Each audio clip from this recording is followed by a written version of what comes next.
Greetings, everyone, and welcome to today's operator meeting. I'll be your host, Jenny Lehman, and we will take all questions at the end of presentation, so just please chat those in as they come to you, and then I'll read those off in order.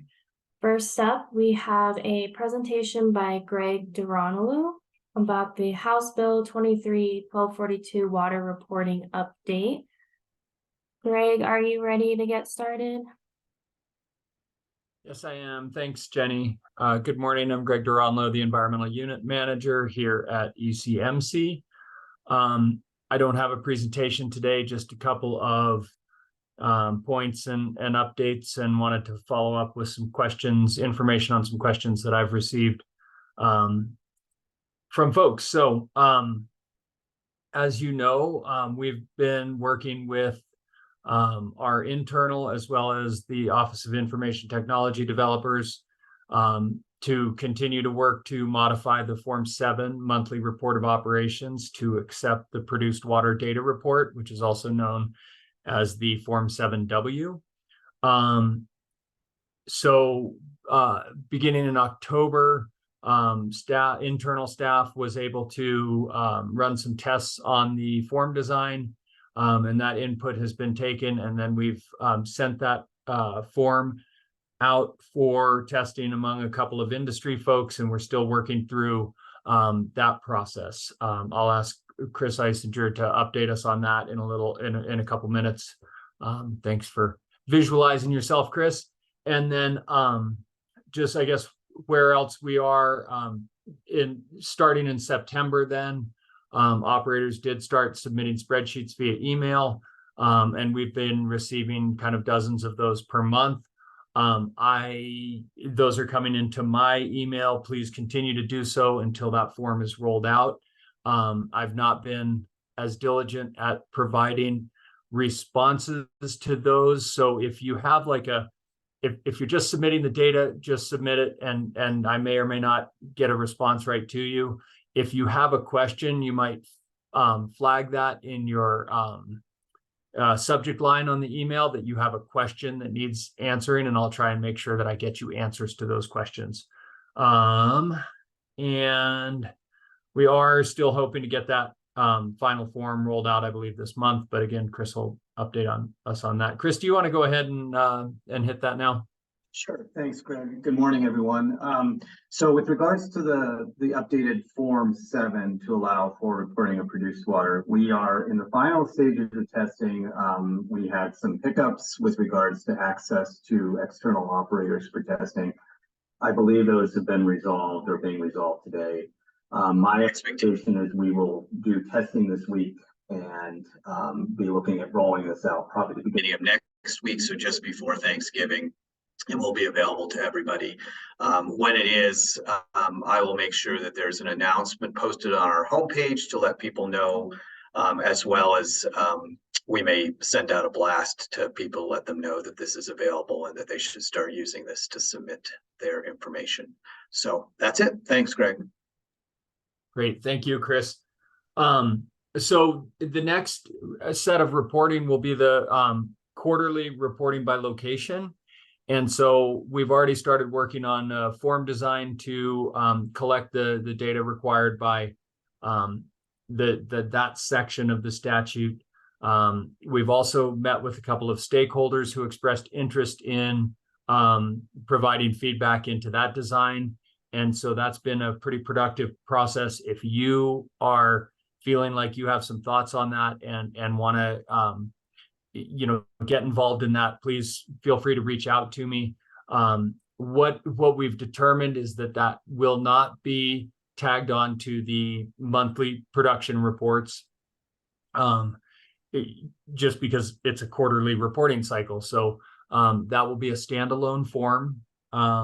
Likely as not, it will be sort of multiple tabs to capture different data groups as we do that. So, but it will, we will have it set up to sort of accept and accommodate a bulk data upload like a Excel file, like we've been doing with the production reports and the produced water reports so far.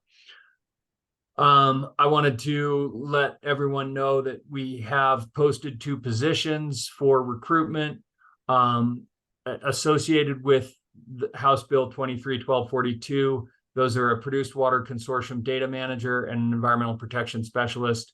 Both are going to be housed in our environmental data group here, and Arthur Kepsel will be is leading the recruitment for that effort. Let's see, and then I just wanted to talk about a couple of questions, a few questions that I've sort of frequently asked questions, if you will, from various operators. I've received a lot of questions about complex water management systems. And I think generally my advice to folks on that is break it down as simply as possible. Figure out where the water goes from the well and why it's going there. And that should be the answer that's posted on the monthly produced water data report. And so, if you kind of think about it, just moving from the well to its next repository is going to be the easiest way to think of that. The other thing, I've had some questions about the disposal facility numbers, and should I use this? Should I use that? What if there isn't one? Try to use the location ID where there is one.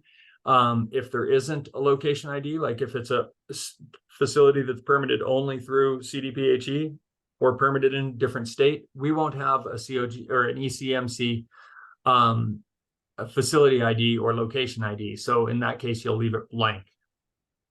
I've been asked frequently about out-of-state disposal, and ECMC rules don't prohibit the disposal of produced water out of state. We require that you maintain waste manifests for all waste management in state or out of state for 5 years. And we require that you follow the rules of the receiving state. Obviously, if it's out of state, you won't have a disposal facility ID because ECMC doesn't permit those facilities. But we should have a disposal type. The disposal type shouldn't be different whether it's in state or out of state. Another question that I've received frequently is about the volume numbers don't match. We produced 100 barrels, but we only sent 30 barrels offsite for disposal. The numbers don't match. We expect that to be the case. Ultimately, these data will be aggregated for trend analysis and regional trend analysis, so it doesn't need to be one-to-one matching with the production reporting. And it won't necessarily even total on the lines, if you have multiple lines for a given well on the produced water data report, it won't necessarily match up. And that's just the nature of water management. And then last thing is, where is the template for uploading and where are the instructions? And so on our homepage, ECMC regulation, click forms, click the form 7, and the template is there for the produced water data report. I did notice that the instructions are not there, so I will make sure that the instructions that we've put out in prior operator meetings are posted in there as well. Look for those to get included in there hopefully this week. And that's all I've got. Awesome. Thank you, Greg. Next up, we have a Form 46 update and request for beta testers by Arthur Kepsel. Arthur, go ahead. Okay. Jenny, can you see my screen? No, not yet. Oh, come on. Oh, there we go. How's that? Perfect. Okay. Good morning. I'm Arthur Kepsel. I'm an environmental protection specialist with the ECMC. I was just going to talk to you briefly about the Form 46A chemical product use form. And as you remember, the Form 46 and 46A are part of House Bill 22-1348. It was passed in 2022 and went into effect on July 30th, 2023. And the legislation requires all chemical products and ingredients used in downhole operations to be disclosed to the ECMC. And for the intent of implementing the legislation, our production operations will refer to downhole operations beginning with completions. The chemical constituents used to make up a chemical product be submitted by the chemical manufacturer, and operators will report all chemical products used in the downhole operations on a location by location basis. The chemical information received from the manufacturer and operator will be aggregated into a chemical disclosure list and stored by location ID in the COGIS database, where the information will be viewed by the public. In addition, the chemical disclosure list will be provided to the operator, who then will distribute the list to the public as required by the legislation.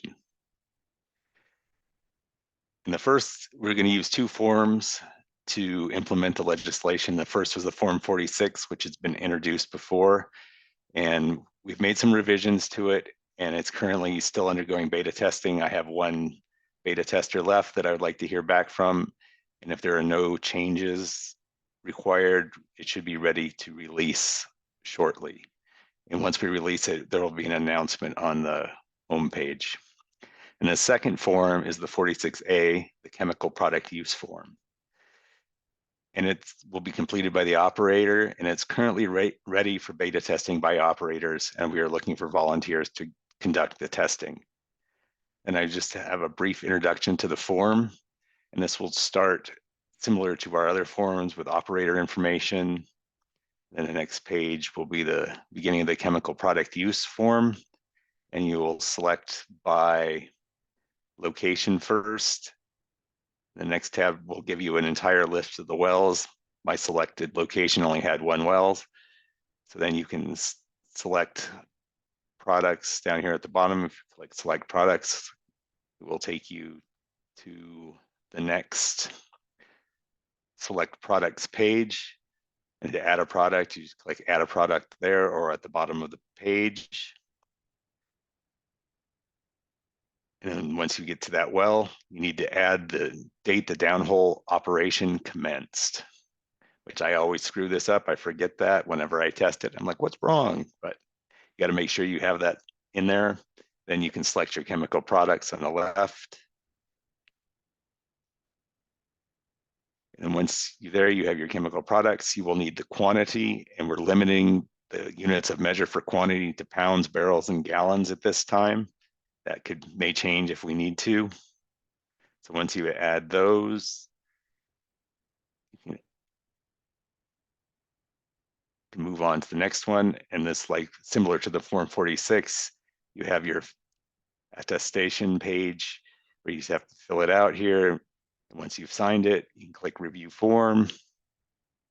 You should end up with a page that looks like this on the left that you can review the information that you've provided. And once you select close, it will allow you to submit it. And I believe once it's submitted, you should receive an email that's with the basic information and it shows that you've submitted the form. So that's kind of the brief introduction to the Form 46A. And again, we are looking for beta testers. And if you're interested in testing the form, please reach out to me at my email address at arthur.kepsel@state.co.us. Thank you, and that's all I have for today. Awesome. Thank you so much, Arthur. Next up, we have a presentation by Ben Frizzell on the HPH layers. And then if you could please stop screen sharing.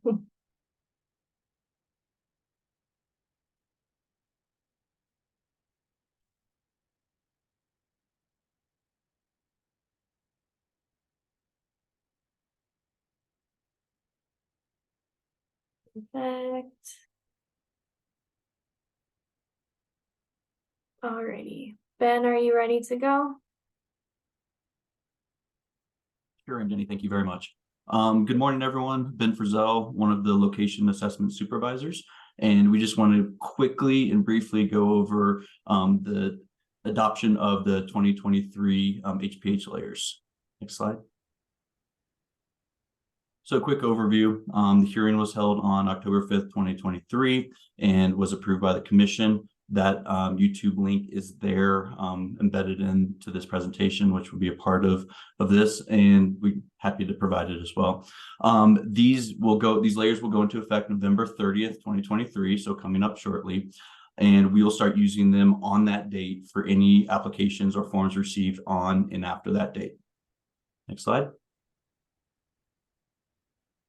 So we tried to anticipate a few questions just to go over so you had some clarity on what's going on. This is obviously not an extensive list, and I know there will be some site-specific questions, and we can work through those on a case-by-case basis.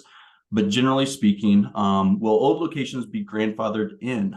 So this is a no for any of those forms, OGDPs, refiles, that you're submitting to amend an existing location that you submit on or after November 30th, 2023.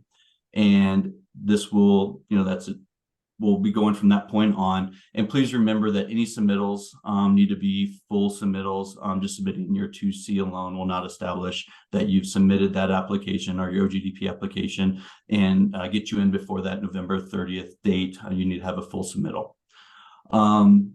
So another question is, what if you have an approved OGDP under the 2022 layers, but your Form 2 APDs are submitted on or after. Again, this is we're going to be reviewing them under the new layers if they're submitted on or after November 30th, 2023. And go ahead and next slide, Jenny. Again, a couple more anticipated questions. If you have a Form 2 APD on hold, again, that will be reviewed under when you submitted it. And so if it's submitted prior to November 30th, 2023, we'll review it under the old layers. However, if it's after, then we'll review it under that. What if you submit half and half? Again, trying to make this very clear, as previously stated, we will review the one submitted prior to November 30th, 2023 under the old layers, and anything submitted on or after using the new layers. That's all we have, and I know there might be some questions. As Jenny has stated, please put those in the chats and we will try our best to get those answered and go from there. And you can always check our website, or you can reach out individually to your lead OGLA or whoever your contact is for that form, and we can start working that those questions that way as well. So thank you, and appreciate all the questions and feedback. Awesome. Thanks, Ben. We do have a short announcement by Deputy Director Scott Cuthbertson. You can go right ahead, Scott. Thanks, Jenny. Can you see my screen? Yes. So several of you have asked about the impact of declaring wells as out of service on your financial assurance plan. Earlier this year in January or February, we issued the guidance that I have a snippet shown on the screen from. It's in the operator guidance section of our website. It's called Form 3 Financial Assurance Guidance. This is a snippet from page 3 of that guidance, and the highlighting is added in this snippet. You won't find it in the guidance. But the question that several of you have asked is, are my out-of-service wells excluded from the amount of financial assurance that is required by my plan pursuant to the rules? And the answer is here on the screen. If you're an option 1 or 2 operator, the rules intended for those wells to be excluded from your per well financial assurance requirement. But if you're an option 3 or 4 operator, they are not. So the long and the short of it is, if you're an option 3 or option 4 operator, you need to really make sure that you are designating those wells as out of service very intentionally, as to deregister them as out of service requires a hearing before the commission and some justification. So I just wanted to confirm for those of you who had asked if this was actually correct, if this was the correct implementation of the rule. We did have this reviewed by the Attorney General's office in the last several weeks, and they have confirmed that we have implemented the intention of the rule correctly as discussed in this guidance. So there's been about a half a dozen operators who have asked me this question. I've tried to get back to each of them individually to confirm this answer, but I just also wanted to communicate it more broadly, take advantage of the opportunity today to do that. So that's all I have. Thanks very much. Awesome. Thank you, Scott. And then we have another short announcement by Chris Eisinger. Thanks, Jenny, and I'm going to share my screen here. Of course. So hopefully people can see this. Quick announcements. First was that we have now made available the new Form 3C.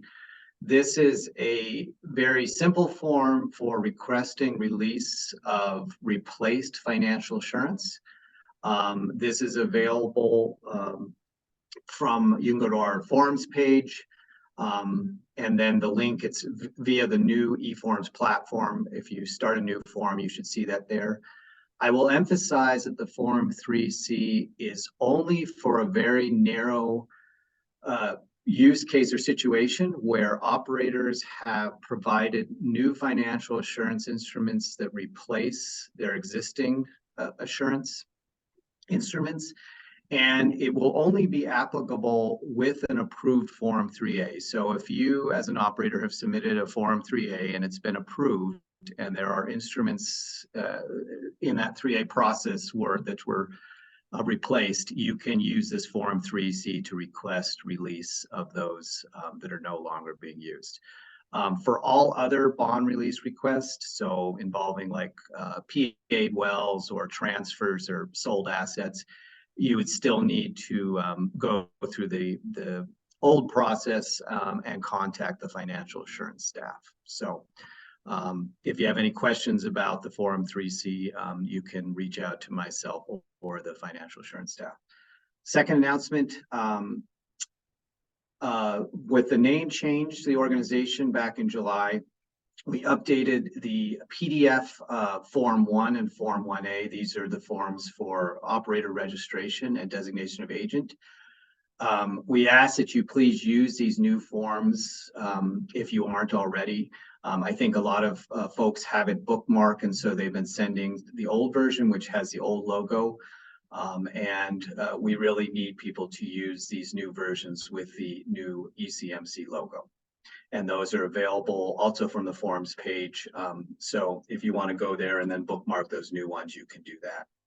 And finally, as Greg and Arthur said, I just want to let people know that we do have 3 forms in beta testing that my expectation is we'd be releasing in the next few weeks, probably by the end of this month, but it may be early December with the holidays. And that's the Form 46, the 46A, and then the revised Form 7.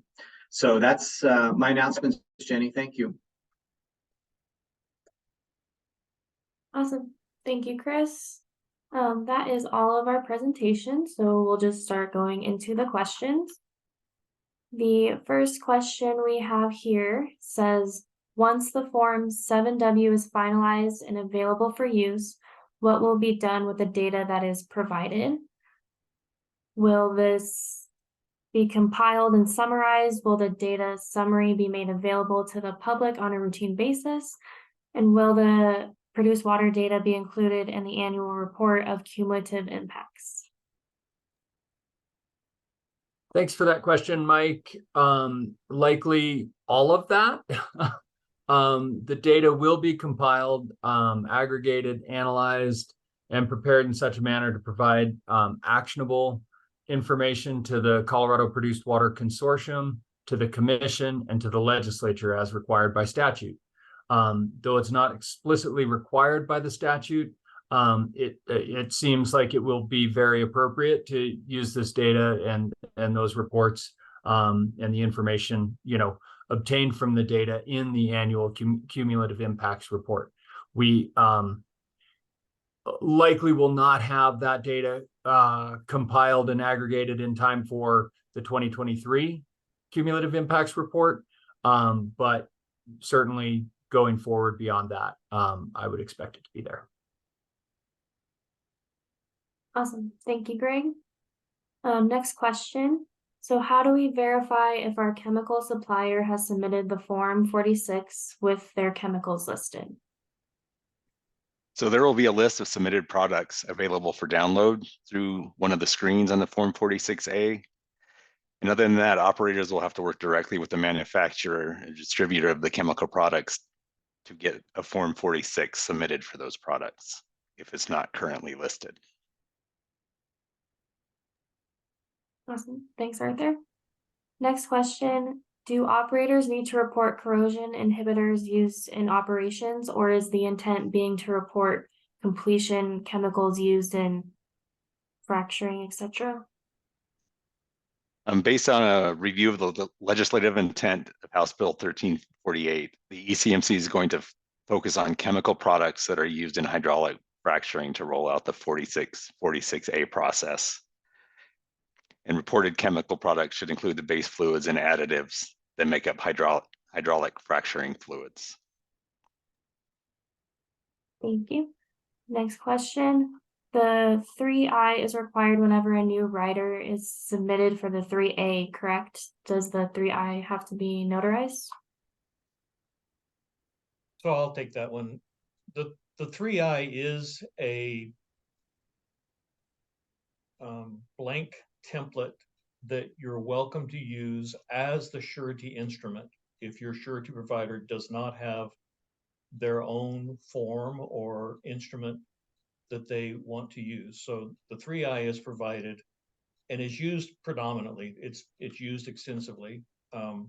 There is a requirement to have it properly executed. There is no field on here. I haven't noticed if Debbie Lutz is on the call, but Debbie, correct me if I say this incorrectly if you're on the call. There is no field that I can see that requires a notary, but it does require a proper wet signature execution by the surety company, the provider of the surety. Okay, thank you, Scott. Next question, when is the first 46A due? The Form 46A should start to be submitted once we release it, and we'll announce it on the website. But I don't have a firm date of when exactly that's going to be. Hopefully in the beginning of December, we'll have it released and you should be able to start submitting the Form 46As. Awesome, thanks, Arthur. That looks to be all of our questions. So we are gonna wrap up here. Our next operator meeting is Tuesday, December 12th. And then if you want to be added to the operator email list, there is my email. And just let me know. All right. Thank you, everybody. I think we are ready to adjourn. Thanks, Jenny. Thank you, Thank Jenny. you. Bye. Bye, everybody.